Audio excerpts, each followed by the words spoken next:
Welcome to UX Banter Podcast Season 2. I'm your host Dushyant Kanungo. Here, I speak with industry leaders about their journey in design and know more about what inspires them to become the best in the industry. This podcast is presented by Galaxy UX Studio and powered by Galaxy Weblinks, an Inc. 5000 organization. Hey everyone! Our guest for today is a creative genius who has paved a path for himself in the field of industrial design. He has worked for top-shelf UX-focused brands like Apple, GoPro, Airbnb, and Gap. He is continuously working towards a meaningful future of technology by creating usable and efficient designs. Ladies and gentlemen, please welcome the Associate Director of UX at Critical Mass, Florentin Hortopan. Welcome, Flo. Hey. Thank you. Thank you so much. Happy to be here. I was really nervous about, getting the pronunciation right for your name. I hope that I did okay. Perfectly.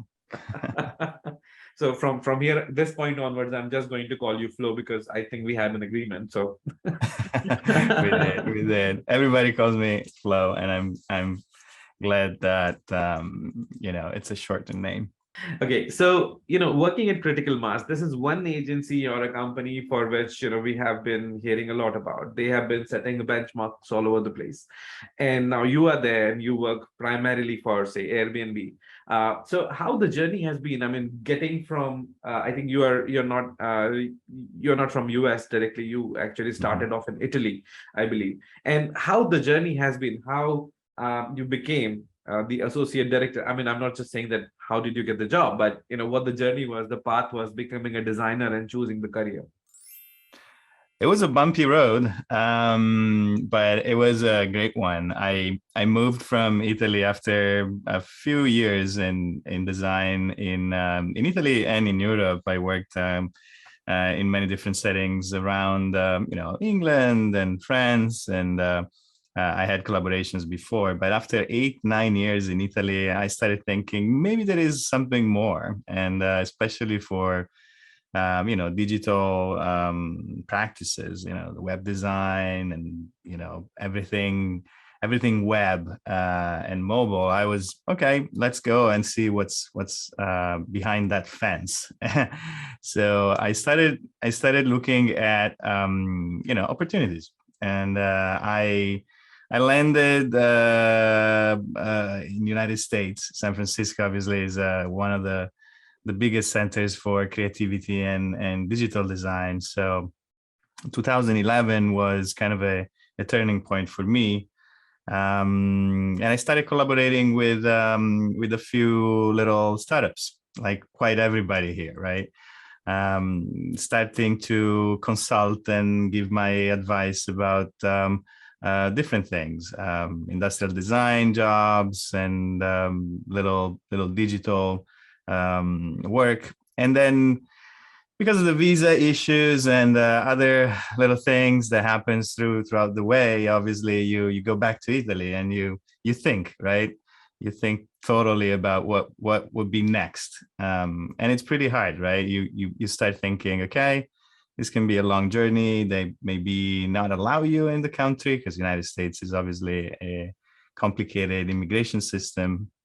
And I decided to try it out. Luckily, I had a good understanding, thanks to some friends that I met in San Francisco, understanding of the immigration system. So being able to afford also that process and buy me some time was very crucial while working and kind of surfing different gigs and things. I started having a good understanding of what would have been the journey, and in a couple of years I likely made it through. Obviously with other hurdles and complications, but it was interesting. Then I started obviously working more like into my career path, and doing that. I likely landed a couple of interesting contractor job at GoPro, for example. I worked for them for almost a year, and then I leveraged that experience and I got a more senior position in design systems at Gap Inc. Worked for them almost 3 years.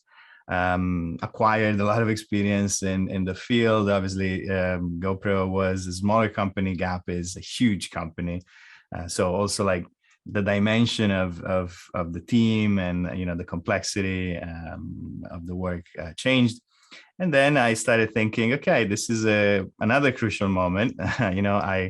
I started a family. I had a little bit more responsibility for myself and my peers. So I thought, okay, this is good.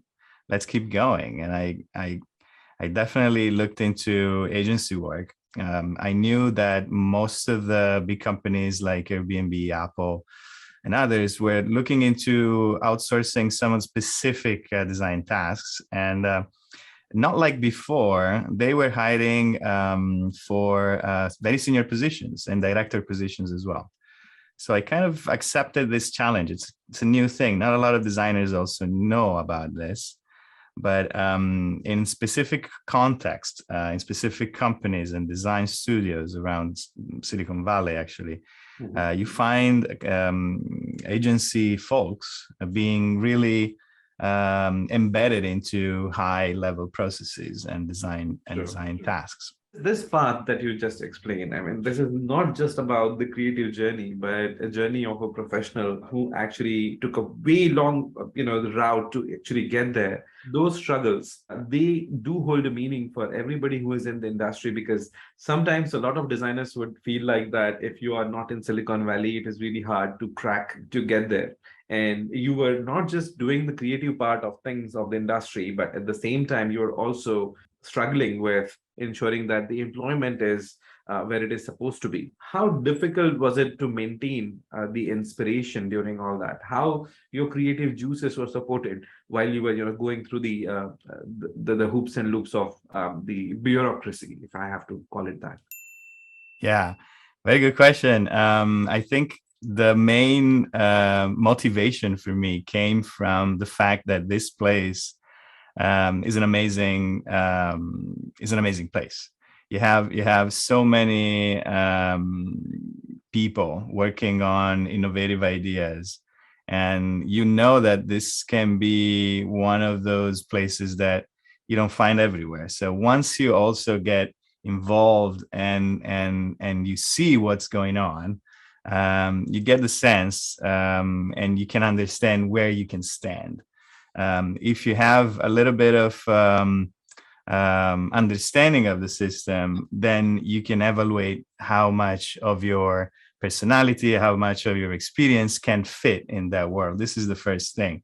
If you make the mistake of getting into this environment and not try things out, or not being able to connect with people, then you're making a big mistake, right? You're not exactly tasting what's going on. That's the first thing.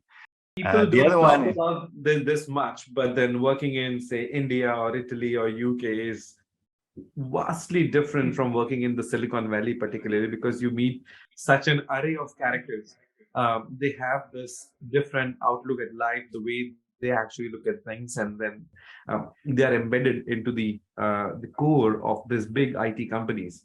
I think that makes that puts a lot of pressure on anybody who's working in. it is, because there is a lot of energy, and it's also a melting pot of cultures and ideas. So it can be very intimidating, actually, right? It is, yeah. Language is the first thing, and then you have different skill sets. So you have to talk to someone who never got into your circle, right? You have to be able to withstand embarrassing situations sometimes. You prove yourself into waters that were not always clear for you, and that's great. It can happen everywhere, right? But here, the amount of ideas on the table, the amount of I can completely feel that, because it is not just the ideas, but everybody is out there to prove a point. They all want to ensure that their name is reckoned with the top designer ever, who left the greatest one in the world, and then you have so many big companies who are offering lucrative opportunities. So I think the attrition rate is very high. People come and go. There are a lot of creative meetups happening. So whenever you are walking into a room full of designers, they're out there, trying to make a point, try to tell you something that what they're good at.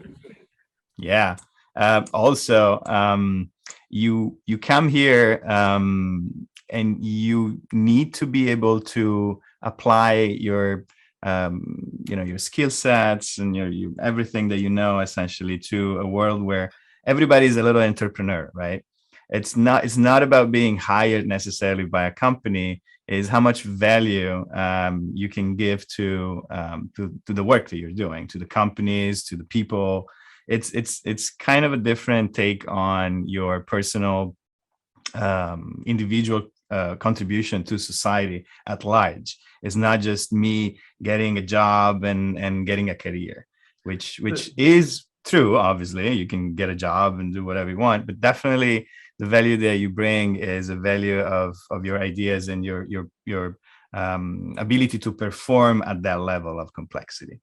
Yeah, so Which Silicon Valley is always going to be wild with ideas about that everybody is a developer or a creative person in the industry. So just to give you one anecdote, I called an Uber, and this guy turned up with I think it was a Volkswagen, but it was an EV, an electric car. And when I was going from central San Jose to someplace, and I started talking that it was about a few years back, and the question was obvious that how long does it take to charge, because you are on duty 12 hours, do you think that it runs for the entire shift? And the guy said, no, I have to charge it at least once in the afternoon for 2 hours.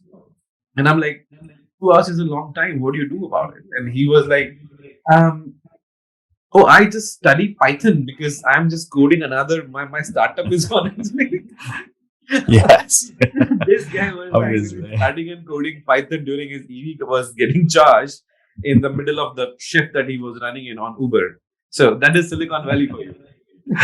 Yes, I know that people get classes while driving, and north to south, and they graduate from little courses while commuting.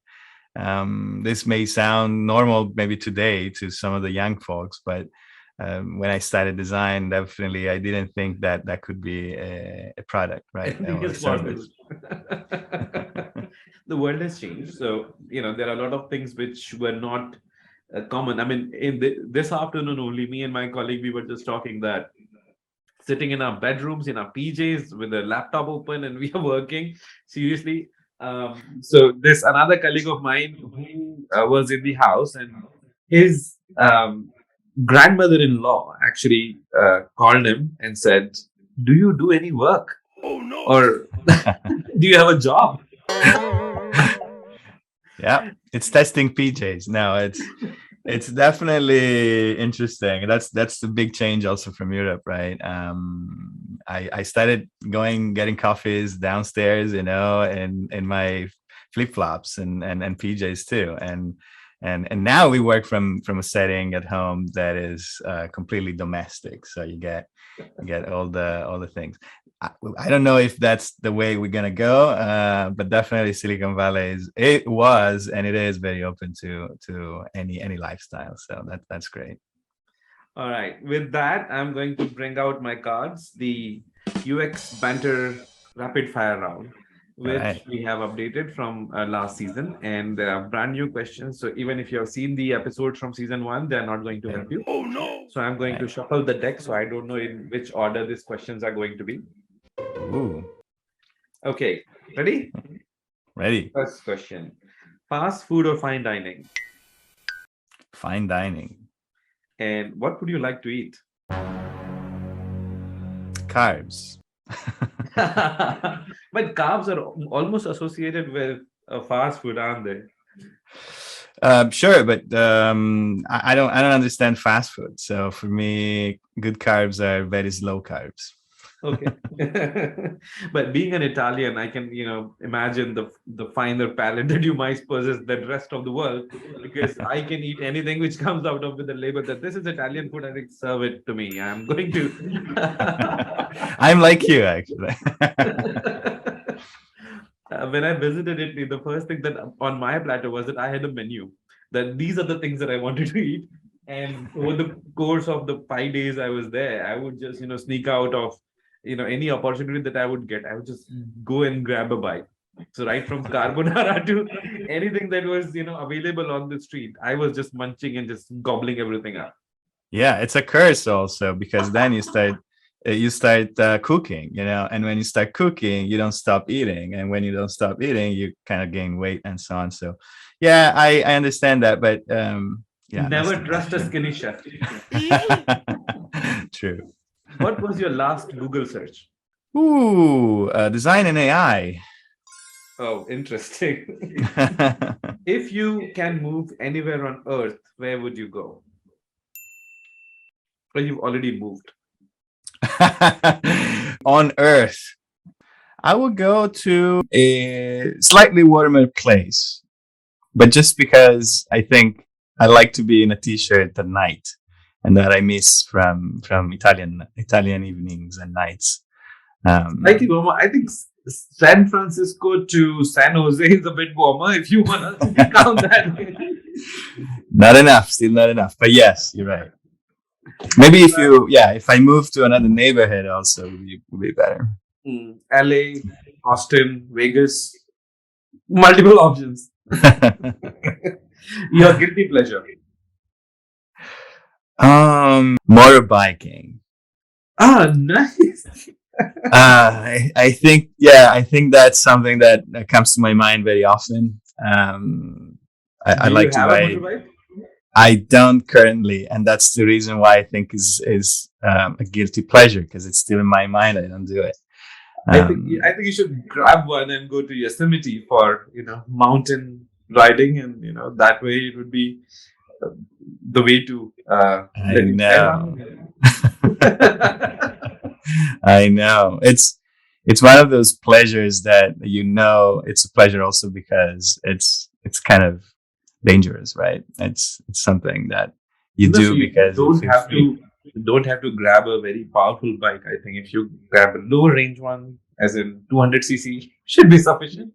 Man, we can talk about this for hours. I don't think a smaller bike is safer, but it's about you being very conscious about your driving and other people. But we know it's very dangerous here, especially here in this area. Right. So, books or movies? Books. Which one? Even if I love movies, I don't watch a lot of movies.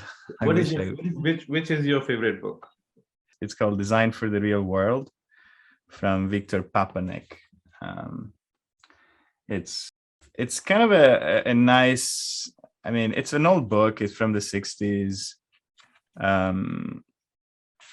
I didn't read it all actually, but I think is the best design book that was ever written in the last probably 40, 50 years. Cool. I'll give it a shot. And I have a book as well. So this is UX Decoded by yours truly. And it came out in May. So because you went ahead and showed a book, so I decided to show you my book as well. I'll give it a try. Okay. So your least favorite subject in school or college? Math. I loved mathematics when I was a kid, and then I started not understanding it much, and I got shocked by it.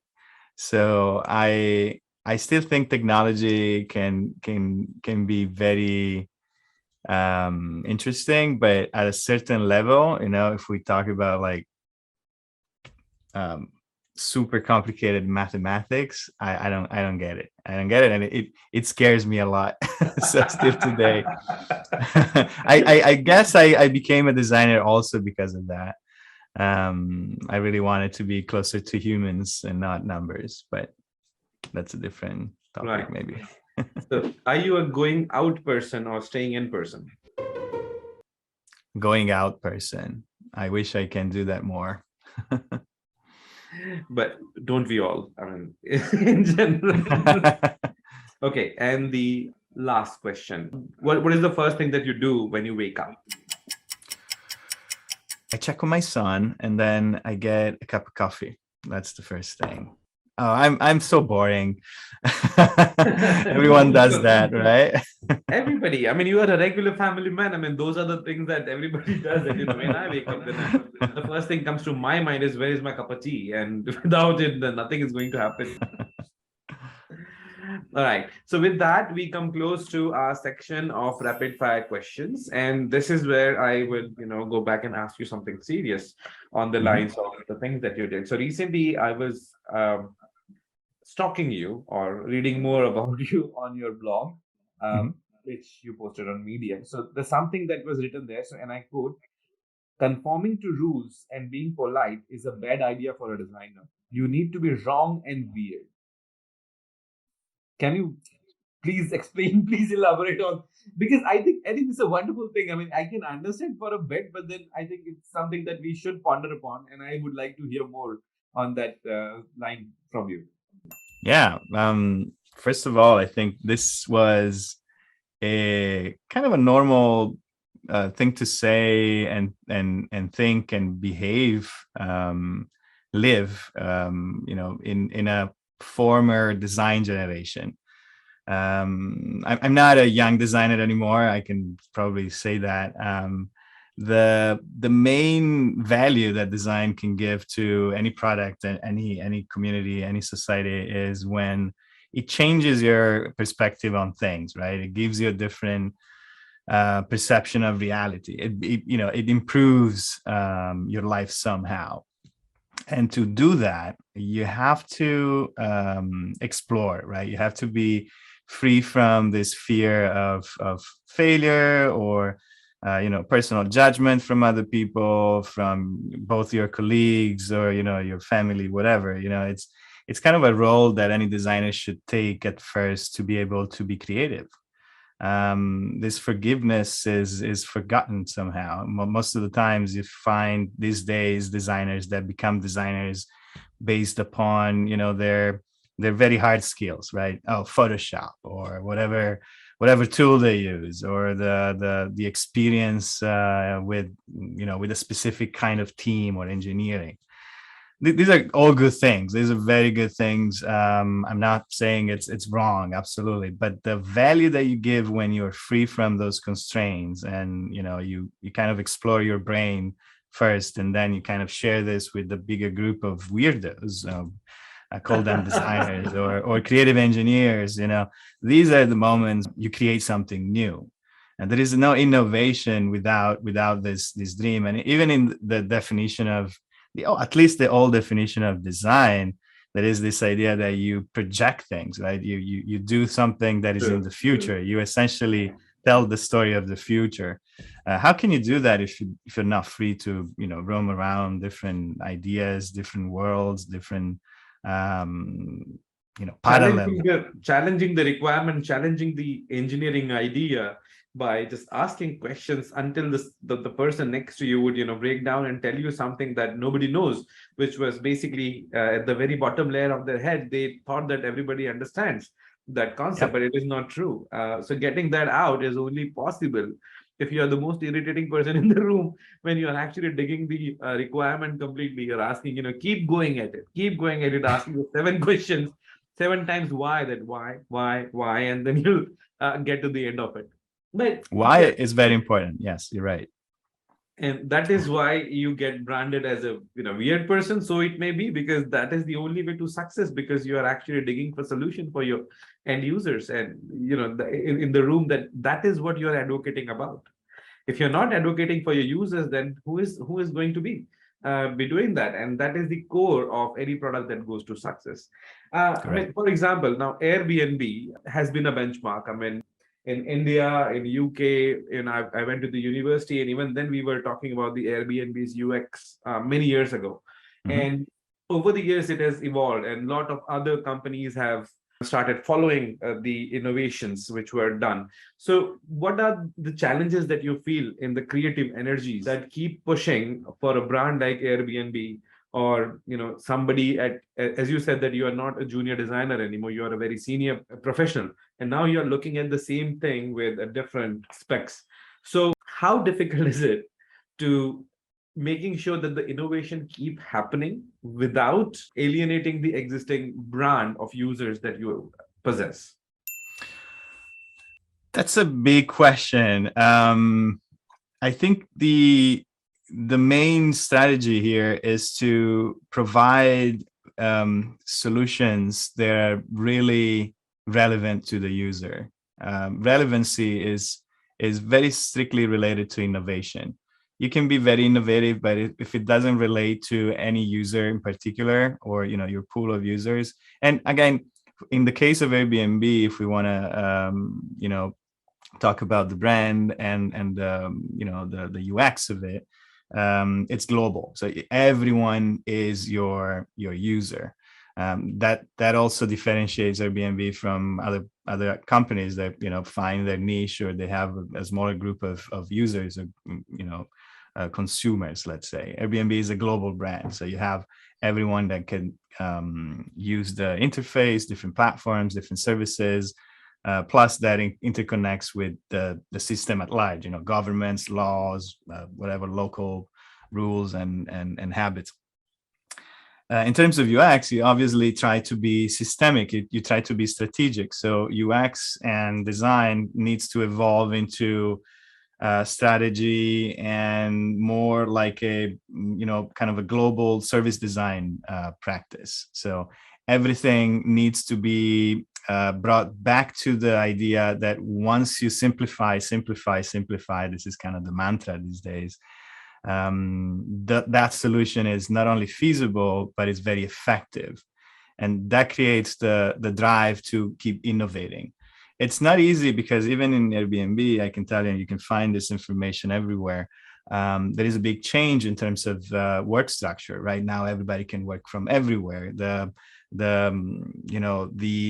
style of collaboration within the company itself and how these ideas get brought to life, it may be different. And some of the groups and the groups internally speaking are not working in the same way. So innovation and ideas come out differently. But these are the challenges. We need to use ourselves, and we need to test ourselves in that practice of innovation, being the first, kind of the first users of the world to be able to innovate and go out and do whatever is needed. The reason why I think we sometimes don't feel like we need to innovate because we are protective of our ideas. Now this is but at the end, you should always be the first one to go out there, try these things, try that solution. It can be banal for some people, but I think it's much more important to cover that role at first, be very strategic, look at things globally, not just in performing that little art and craft, of getting. What about innovation for the sake of it? That is something where I would put my foot down. Now, yesterday only, I mean, I'm not long back. Yesterday, I was using Airbnb for some bookings, and I found a functionality or a feature that was delightfully surprising, and I didn't think that it was there in the first place. And so I had to look for a stay for a couple of weeks. And I was saying that this location and this is the duration, and because it has to be near the workplace where the meetings are going to be. And rather than going with the standard positioning that here is this, here is that, and suddenly I found that the proposal was that why don't you leave 1 week here and 1 week there? And I'm like, wait a second, what are you proposing? And then the two very beautiful properties were listed out, and I wasn't sure that if it could work. Then I clicked, and on the map it says this location and that location. You can actually try this, and then there is a single price for it. You don't need to double book. In a single booking, you are getting two places together, and the photos were there and pictures that you can compare. So if you are confused that whether to live here or there, you can actually live at both the places. And I'm like, this is unique. I haven't thought about getting that sort of experience out of it. And if you had anything to do with it, congratulations, it was wonderful. And I was I was like pleasantly surprised by finding that functionality that could still surprise you, that comes out of a company like Airbnb or design team. I mean, congratulations to everybody who was involved. I definitely loved it. So with that, see, we talked about the entire journey, the career path. You started off at some place and you took a really, really long route to get to where you are. And Yes. it must be very rewarding to, be, and are you satisfied? Are you happy? Do you think that you have, gotten where you were targeting to, or still a long way to go? Yes, for now, but I feel the pressure to come out again with more and more challenges. It's this place is pushing you to do that first of all. So if you're not on top of everything, then you get a little bit of concerning peace, meaning you can stay always in your cozy, comfortable corner, of innovation, but at the Yeah, end, what really rewards you is that continuous evolution and life improvement. of living design, living engineering, living new ideas. So Otherwise, moving to I'll Texas for retirement. maybe, I don't know. Yeah, it seems that a lot of other places are getting more and more interesting in terms of innovation. I still think this is a place where you have the bulk of some of the technologies that we all use, and True. we'll A see. lot more to We'll see come. how the future goes. Yeah. Yeah. So, any new designers who is starting out, maybe in the US, maybe in Italy, maybe in any part of the world, what is one advice that you think that you must you missed at the beginning of your career that you would like to give it to anybody who is starting out now?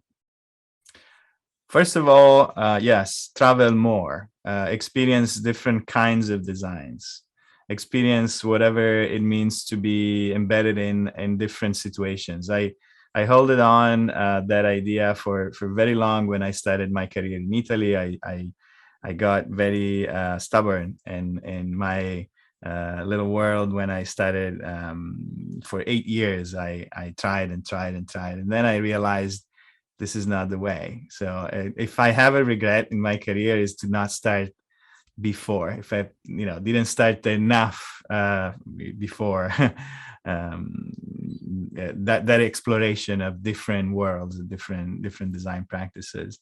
I moved to the United States when I was 32. I could have done that a little bit before that time, and it allowed me to really understand what was that I lacked, in terms of skills and other things. So I tried my best, but definitely that's the first thing to do. It's to immerse yourself into different challenging situations beforehand, and then decide what it is. And obviously, another thing is to not consider your design practice, your career path in the future as one, right? So you have to be open about changing every time needed, and try different things on your skin. So it's like, okay, I can start like me as an industrial designer, working in industrial design for a while, and then you can always change. You can start as an engineer and land a design job, or vice versa. The world today is so much more flexible. You have to be able to adjust on different environments, and get a hold of the right people, the right settings in which you can thrive. And to find that, you have to try many different things. These days, there is a very simple path for a lot of designers to get in school. You get graduated from whatever interesting college, you get a job in design, you stay in that job for a very long time, or at least you think you're very good at it. But I think that will always prevent you from experiencing the best Best, and the right? widest. Going out, meeting new people, trying out different jobs, at least in the beginning, not wasting too much time. It's not about wasting. It is like, some people just go to one place and stay there for 10 years. And I think that is where, if it is not an agency, for example, then you are losing out on learning more about the different side of things, because in-house designers, they generally do the similar sort of work for long period of times. And that is where the problems start to arise, because if you want to change or switch, then you basically are stuck with the style that you have been practicing for 10 years. Yep. So that absolutely makes sense. Thank you very much for that wonderful advice. And I think both the points I 100% concur about traveling, ensuring that the path is not considered a set in stone and open to ideas, exploring further opportunities. Nowadays, I mean, if you think about it, meta is one thing, but I still feel that augmented reality is something which is definitely going to be, uh, Mhm. ahead in the time. And wow, there are plenty of things to consider with Internet of everything, not just Yeah. things, is going I, to come and play for a bigger role. All right. yeah. So with that, I would like to thank you very much, Flo. This has been a tremendous episode. There have been so many wonderful moments that we can actually take a quotation of and then reuse later on.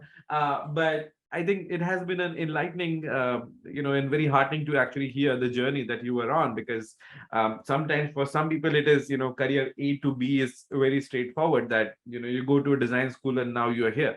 But taking the route, the path that you had, the journey is very inspirational.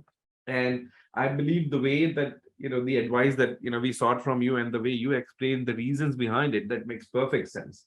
So, ladies and gentlemen, whoever are joining us for this episode, you can follow Flo on Twitter, and also follow him on his blog on Medium, where you can read wonderful articles and insights about design. And I think that is where we actually started. We actually, started getting connected, that, this is a sentence and Yeah. what is the meaning behind it. Yeah, that's about it.